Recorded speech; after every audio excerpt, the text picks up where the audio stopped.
All right, hey, it's Rob, and I'm sure you've seen on Facebook or wherever the meme that says, What does this and this have to do with each other?"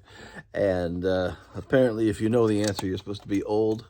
I am certainly old, and I certainly understand what they're trying to express there, but it's really kind of a silly meme because maybe now and again you had to take a pen and stick it in the reels of the cassette to spool it back or whatever. I usually just use two pinkies like this to tighten it up, but it just didn't come up that much. So, maybe, I could count the number of times on, one hand where I actually had to get a pen and spool the reel back around or whatever. It usually just was not an issue. You stuck the cassette in there and they automatically adjusted themselves or whatever. But I'm not here to talk about cassettes today, although this is Thomas Dolby's The Golden Age of Wireless that I recorded.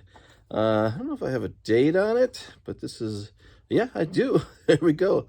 How about that? 11/23/83. So 40 years ago and change, I recorded Thomas Dolby's The Golden Age of Wireless from the LP. I own the LP, and my records are all in pretty good shape because I would play them exactly one time, record them onto cassette, and then just listen to the cassette over and over again at home or in the car, on my boombox or whatever. So this is one of the original cassettes that I still have from 40 years ago. Anyway, I'm not here to talk about cassettes today, and you're probably wondering why I'm even bothering. But what I'm here to talk about today are CDs, and here's the reissue of Thomas Dolby's The Golden Age of Wireless. Did you know that She Blinded Me with Science wasn't originally on here? Nope.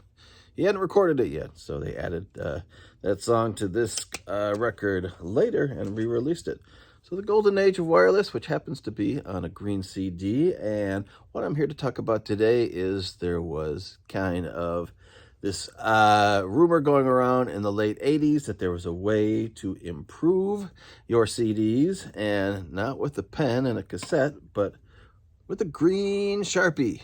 And there were a couple articles written in stereo journals or whatever, which claimed that if you took your green Sharpie, and I'll do it right now, and ran it around on the edge of your disc, and you never really did it evenly, so you always messed it up a little or whatever, but if you painted the edge of your disc with a green Sharpie, and it had to be green, and yep, I messed up, like I said, I already drew on the front of this, but if you painted the edge of your disc with the green Sharpie, then apparently your CDs would sound better.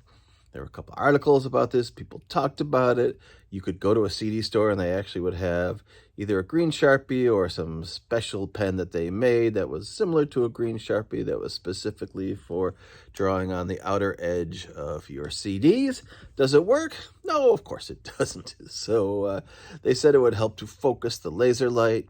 They said it would help that when the laser hit the disc and some of the light went out, that it would stay inside the disc, it wouldn't leave the disc, and it would be more focused. You would get less errors when you were playing the disc. All discs have this thing called error correction, where they know that, it read a number and it wasn't correct, but it's able to compensate for a certain amount.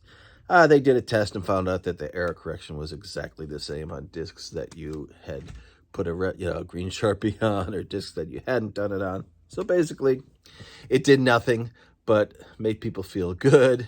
It was like a something for nothing thing. Well, I could buy a pen for $8, whatever, draw on all my discs. There's really not out much money, and maybe, if it'll help, great. But they did check and find out that, the green Sharpie and the CD doesn't do anything at all. They didn't tell you to put green Sharpie on your cassettes, so I'll leave the cassette as it is. And that's all I got for you today. So in case you ever heard that rumor or tried yourself, I have many discs that I probably put green Sharpie on when I heard, like everyone else did, it was a good thing to do. It doesn't really hurt anything. It doesn't really do anything to the disc, but it also doesn't improve the sound or fix anything at all. When CDs came out, they were like a big mysterious, thing. Oh my God, a record that you put in there and, there's no needle, nothing touches it. I mean, it was, so futuristic and cool and whatever that I think we'd kind of believe anything that people said about it. All right, you put a green Sharpie on there? Sure, why not? It makes it sound better. Yeah, okay, yeah, sounds good. But Green Sharpie. Doesn't do anything. All right, later.